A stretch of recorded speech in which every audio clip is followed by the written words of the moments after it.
Hey, Cynthia used to do it. Come Is he from still Pleasant- certified to they do come that? from Pleasant. Is Andy certified? You have to have a vector control license. Now you got a job to do right now. You need your license, Andy? He's fought for 3 years. You could be the new mosquito.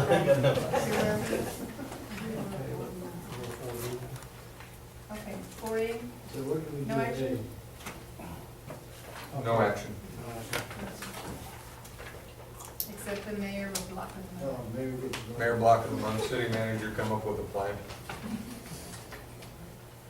I'm gonna move to take no action on this one. It was brought to me because of the verbiage of the city charter, and the city charter uses the term internal auditor. However, the audit committee was formed by this Are you council. jumping ahead of me again? Yeah, ready, go. You didn't even read it. I didn't even read it. I'm going back there, we're still talking about A. Go ahead. You're stuck on Okay. free. The audit committee was created by this council to work with the external auditor. This audit committee met with the external auditor prior to the audits being completed. This audit committee received the initial report from this external auditor. This audit committee prepared and presented to this council an insolvency plan to be submitted to this external auditor that this council approved. Now, in lieu of following the intent of the charter for the audit committee to receive the report from the external auditor and then present it to council, we're bringing this issue up.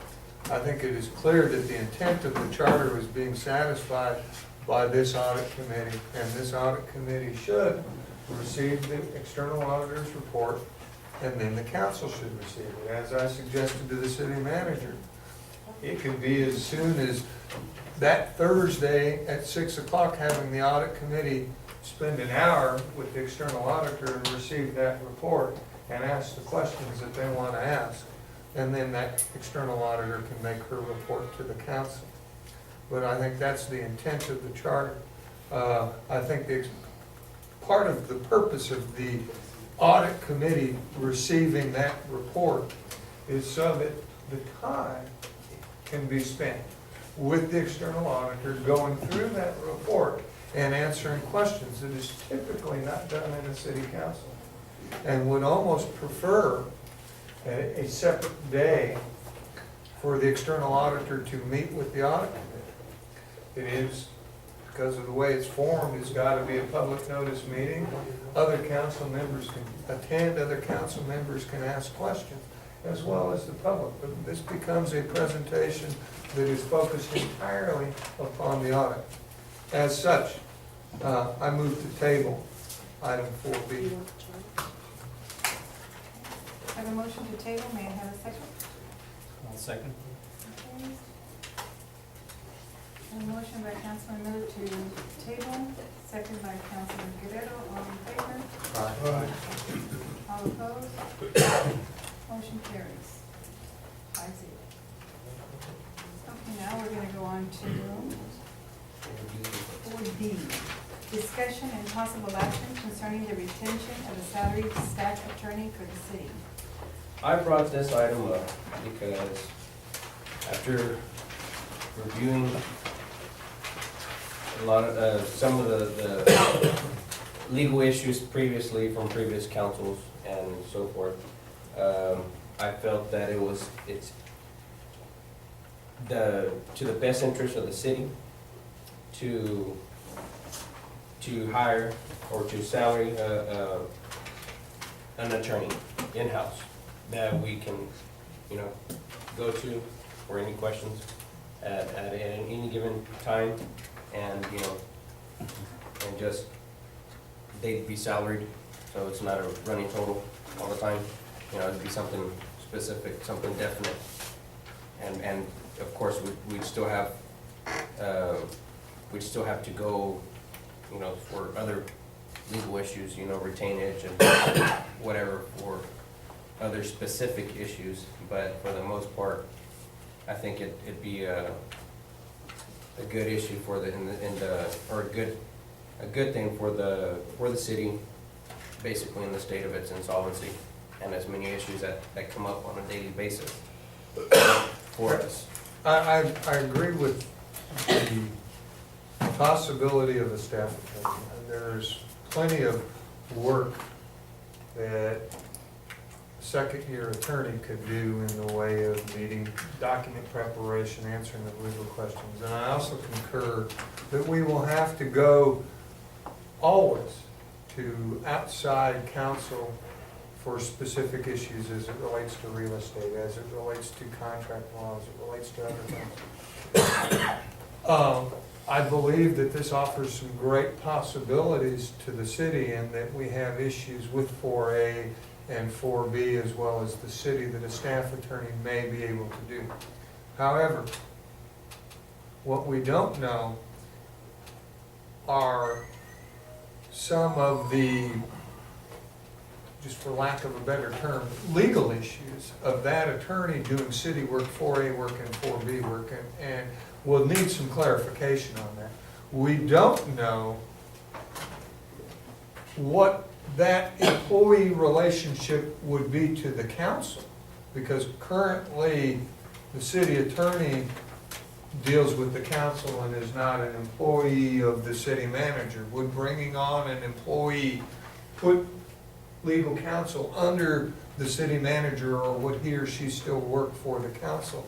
And lastly, what we don't know is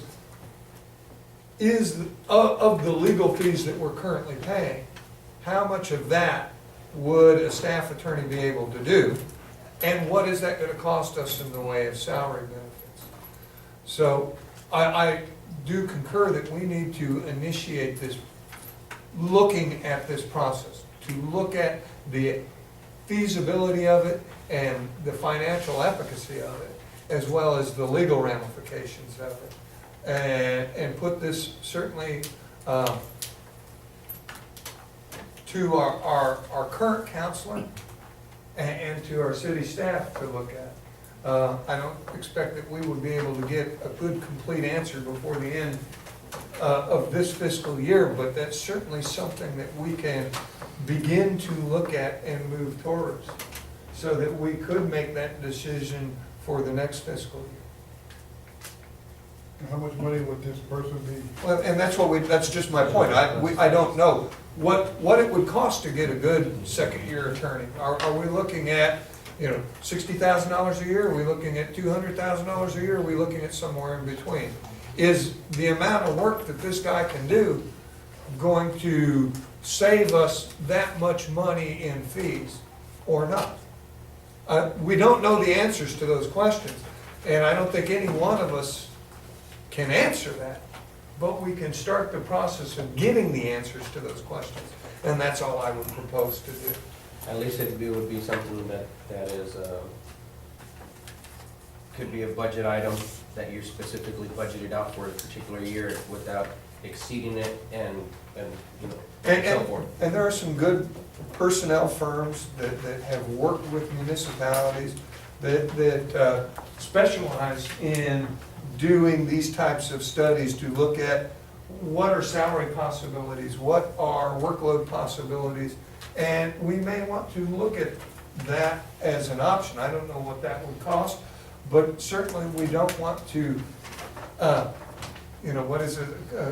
cut off your nose to spite your face, sort of thing, We want to make a good, we want to make a good decision about that is taking the city in the right direction financially. We do have an exorbitant, I don't know is the best word, but more than our fair share of legal expense. Well, let me make one comment for your education.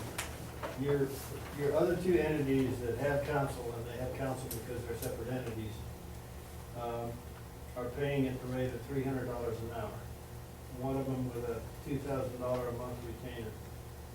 How much? 2,000?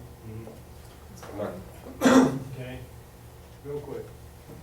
When I made the proposal here, I was at 160, 130, 160 for myself, and 130 for my associate. And the current rate that I'm charging is 160 for my associate and 180 for myself. If you can get somebody to do it for those rates for you, get it. Yeah, I think this is just what's usually the budget on an attorney that we spend a year. Well, last year was how much? No, last year was 300 and something, no? Yeah, and last year was an exceptional year of A lot of issues. a lot of issues that shouldn't have been litigated. And I'm gonna leave it at that. As such, let's leave this as an open item Sure. for city staff to look at. I know they've got a lot of projects going on. But I think Eric should know that, that kind of sets your bar.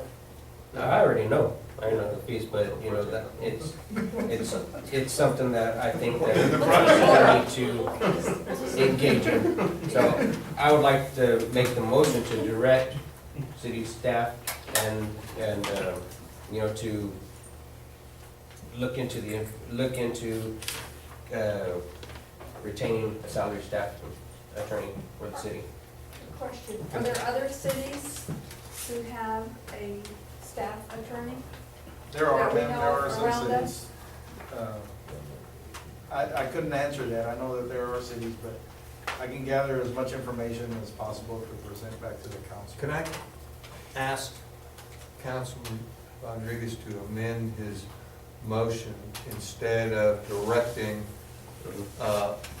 city staff in looking into the retention of a salaried staff, into looking at Comparison. the costs, the benefits of a staff attorney? And then we can make, the motion is more putting into place the hiring of a staff attorney, and I would rather it be more into the costs and benefits if we did. I think it was vague enough to where they can, you know, take it from there. Especially the liability, you know, do we know what that is?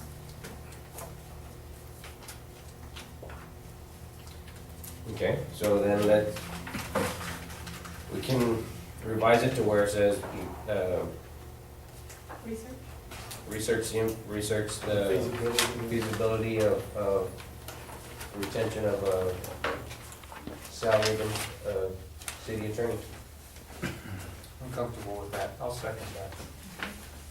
I have a motion by Councilman Rodriguez, second by Councilman Miller, all in favor? All opposed, motion carries 5-0. Madam Mayor, I'm going to move to table the last item until, based upon the directive we gave to the city manager on working with PECSDOT and reporting back to us within 45 I days. second. Don't even let me read it. Okay, I'm cutting minutes off as fast as I can. all in favor? It's at three. Like it's taken. Motion carries. Es la tripa grande que quiere valer la chiquita. Una buena chinga. Vamos cantando.